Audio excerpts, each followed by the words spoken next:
ए भसुर जी राउर दीदी बिगड़ गईली। ए भसुर जी राउर दीदी बिगड़ गईली।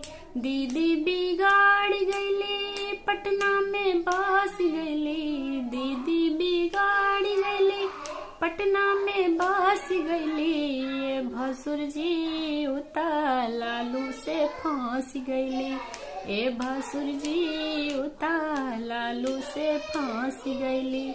ए भसुर जी राउर दीदी बिगड़ गईली। दीदी बिगड़ गईली दिल्ली में बस गईली। ए भसुर जी उता मोदी से फांस गईली।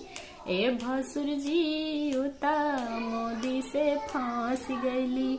दीदी बिगड़ गईली लखनऊ में बस गईली।